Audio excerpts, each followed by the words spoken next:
E o consumo do amor, né. Onde está o consumo do amor nos dias atuais? Existe? É uma boa pergunta, né. Quem consome amor hoje? As pessoas só consomem estética, né, que corpo você tem. Eu vejo isso em aplicativos, é só corpos, corpos, corpos.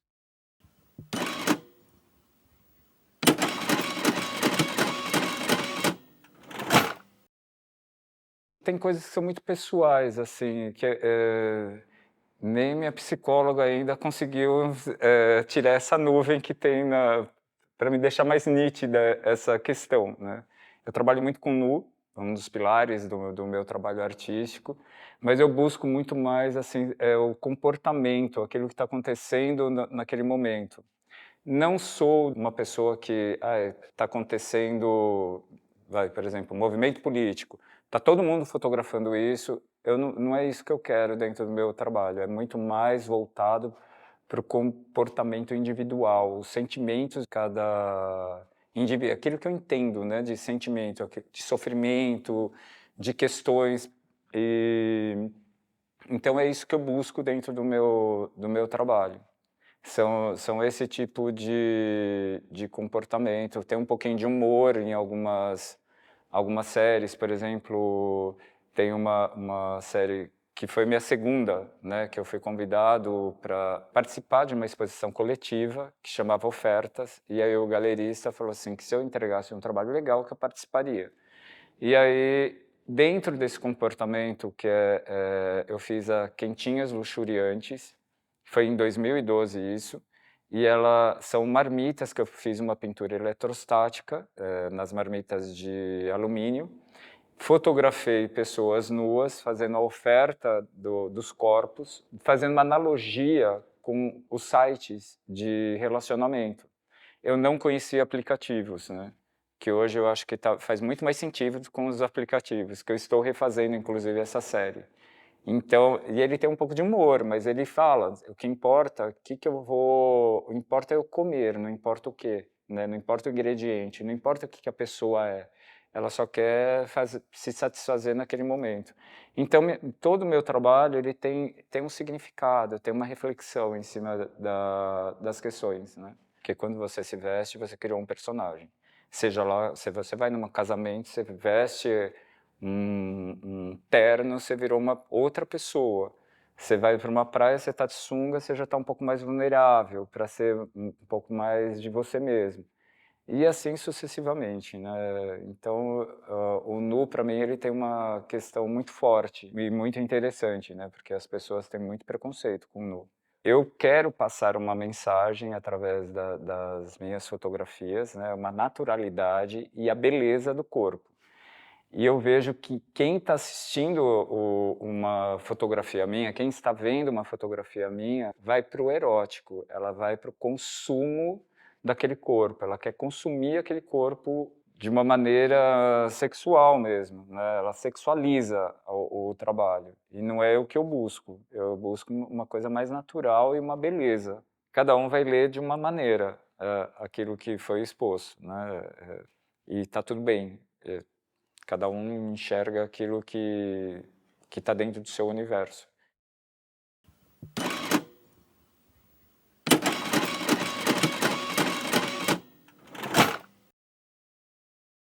Costumo dizer que eu gosto de me esbaldar em arte, na verdade, né. Eu sempre tento estar próxima e repleta de arte, tanto como um modo profissional, mas também como um modo de respiro na vida.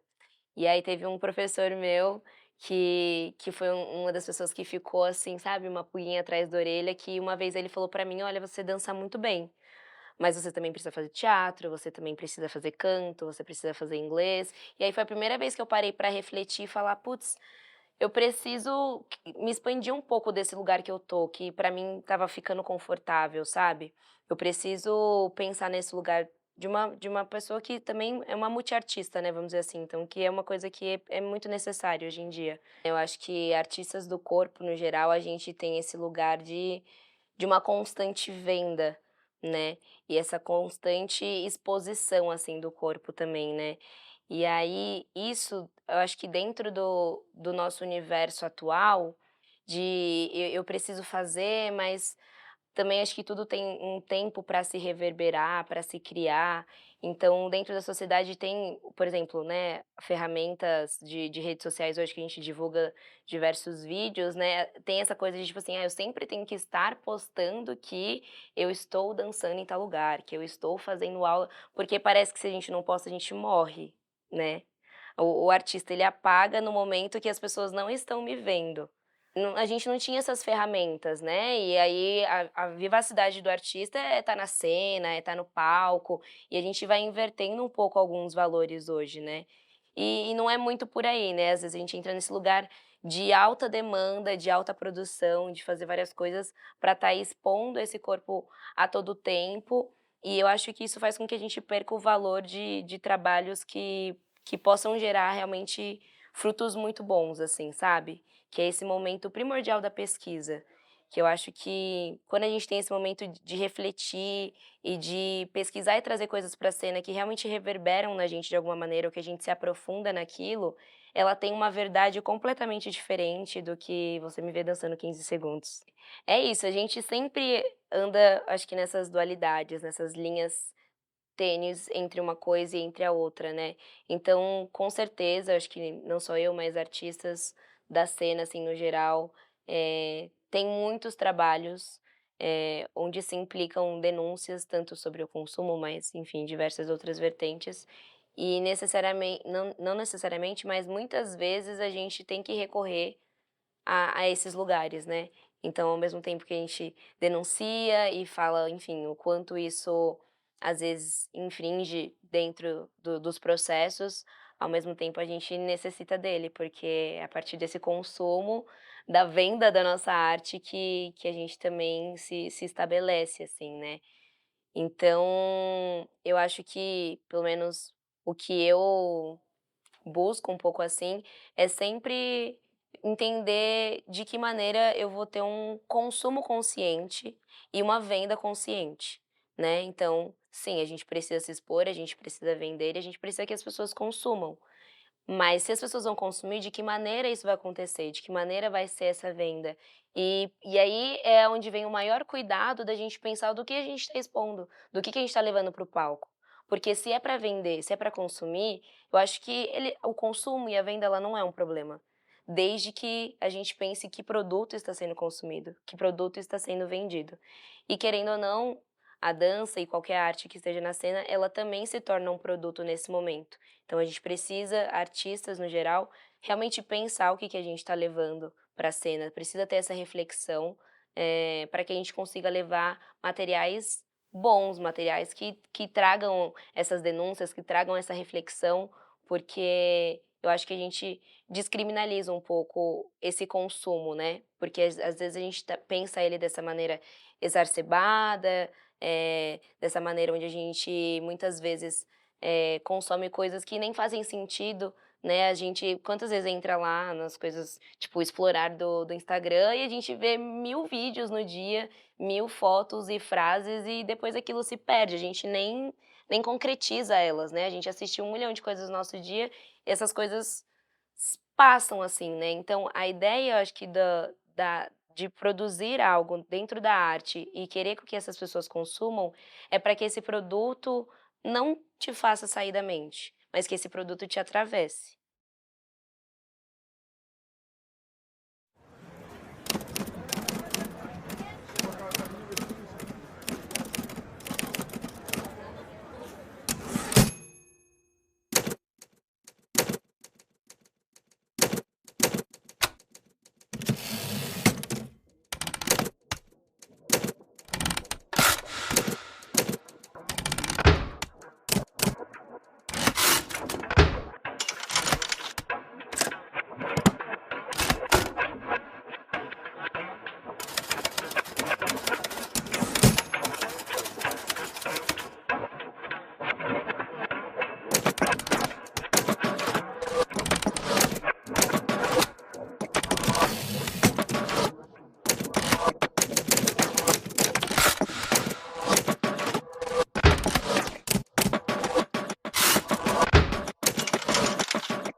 descartável, que não se destina a conservar nem a consertar, que é feito para uma ou poucas utilizações, que pode ou merece ser dispensado ou abandonado por não ser importante. Jogamos fora, junto a todas as coisas descartáveis, a oportunidade do olhar mais atento a uma nova perspectiva sobre aquilo que agora é inútil, substituível, obsoleto, mas para outrem pode ser uma nova história. Descartamos sem pensar? Em tempos de experiências transitórias, convém o juízo de valor em certos movimentos da vida curta. Efêmero deve ser o sentir consciente dos processos intensos e mais dolorosos, dos percalços transitórios e das paixões avassaladoras que até doem, tiramos aprendizado. Já dizia o sábio Ailton Krenak, a vida não é útil. Vou acender o cigarro.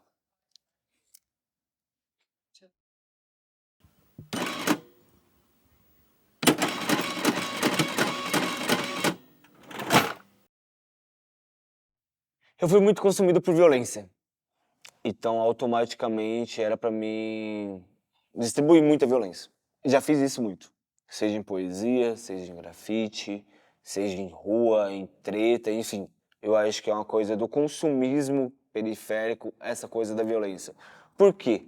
Porque pra mim conseguir ter um tênis da hora, muitas vezes eu não tinha acesso. Então a violência, às vezes, poderia me ajudar a isso. Ou ser mais violento, porque se alguém visse me zoar, eu ia ser violento, ou, sabe? Então essa questão do consumo de violência. E não só violência física, mas verbal. Então, eu acho que esse foi um dos piores consumos, assim. E o tanto que isso me consumiu mesmo. Então, em vários momentos, andar de cara fechada, não saber o que é dar um sorriso, não saber. Porque isso é todo dia pedrada, todo dia violência, todo dia história. Isso foi o primeiro consumo. Eu tomo muito cuidado com o consumo de coisas que eu não pude ter e hoje querer consumir isso. Então, por exemplo, hoje eu moro numa região que tá da hora. Então, tipo assim, tem vários fast food. Eu lembro que a primeira vez que fui no fast food famosinho que tem um palhaço, eu já tinha 15 anos, para 16, 14, sei lá. Se eu quiser, eu posso ir lá várias vezes na semana e comprar. Só que eu falo assim, mano, tenho necessidade de consumir isso toda hora? E aí eu acho que esse consumo que vai já ligado à ostentação, a gente tem que ver até onde isso se balanceia, né? Porque para alguns que ainda estão na mesma realidade ou não conseguiu passar e ter uma noção que isso às vezes é o mínimo, você já tá fazendo coisa pra caralho, tá ligado? Tá consumindo demais que você precisa, você só precisa ter uma, duas refeições no dia, tá ligado? Você não precisa de mais que isso. Então eu acho que até essa parte do consumo foi tão cortada que até o mínimo se torna muito, tá ligado? Eu muitas vezes me pego falando assim, caralho, preciso fazer um dinheiro, eu vou ter que ir na área dos boys. Vou ter que vender minha arte pra eles. Mas, sempre que possível, e muitas vezes, eu tô, às vezes, dando poesia, porque eu sei que precisa. Só que aí vem a fita da arte ser uma profissão, né? Ser algo que você também tá fazendo aquilo. É aquela história, né? Pro cara chegar naquela tela, ele não teve só, tipo, umas latas de spray e um bagulho. Ele teve anos de estudo e tudo mais, um consumo para estudar aquilo. Só que eu entendo também que nesse consumo, muitas vezes, é o status. Às vezes a pessoa não tem técnica, às vezes a pessoa não tem nada, mas ela tem contatos. E isso é legal. E é isso, eu tô vendendo arte acessível. Então por isso que pra mim é um pouco mais difícil. Porque o valor, principalmente do fanzine, é um valor simbólico. Então eu nunca sei quanto que eu vou fazer na noite. Então, e tem sim, gente que me paga com 10 centavos. E eu me pego também várias vezes entregando arte para pessoas que estão trampando na rua também. Que estão, tipo, vendendo um doce, uma bala, para crianças muito, tá ligado?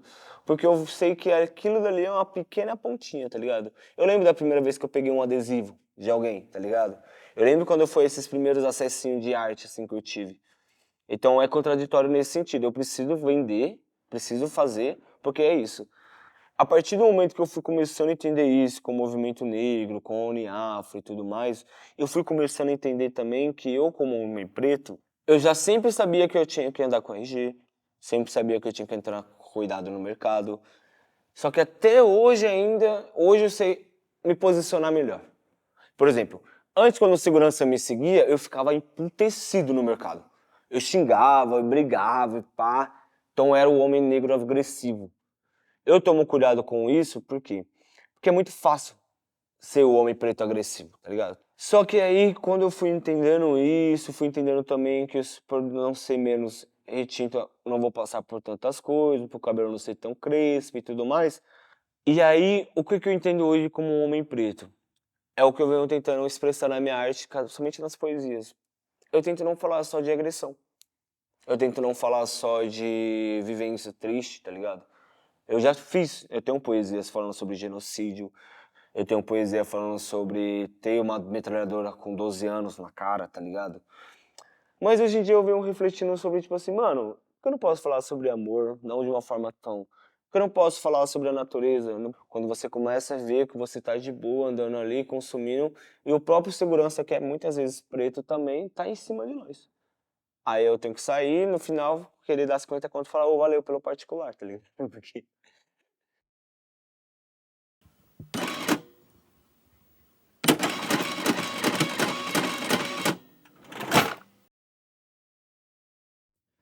Eu penso muito sobre essas intersecções porque, para o meu povo e para alguns povos originários, a arte ela não se desprende da vida, né? Então, logo essa experiência de viver, de vivenciar, ela é arte, né? Então, não tem como se desconectar. A arte contemporânea, ela gosta muito de fragmentar a arte indígena em artesanato, né? Colocando o artesanato como uma coisa que é menos do que a arte contemporânea.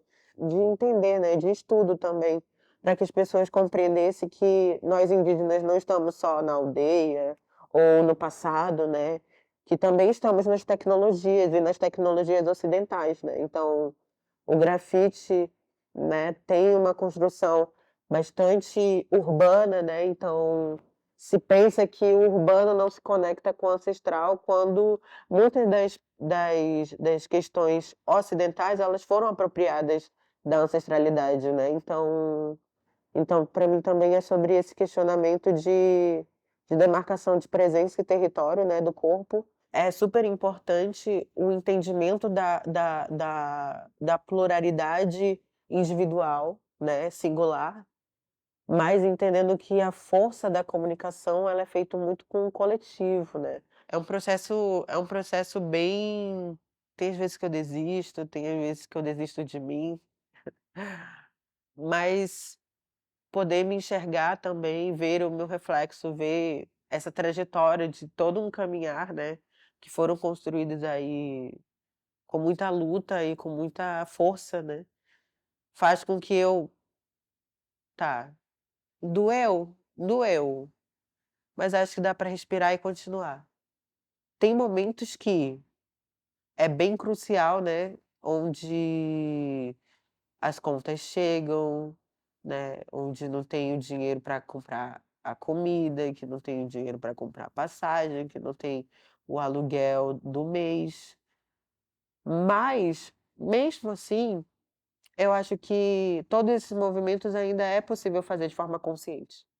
E por ser a a primeira ou a única naquele espaço, vem carregado de uma série de violências que eu preciso, aguentar para possibilitar para uma nova geração ou novos artistas que eles não passem mais por aquilo que eu passei, né, então não é muito glamorizado, assim, eu não consigo glamorizar o fato da minha arte ser consumida da forma que ela é consumida.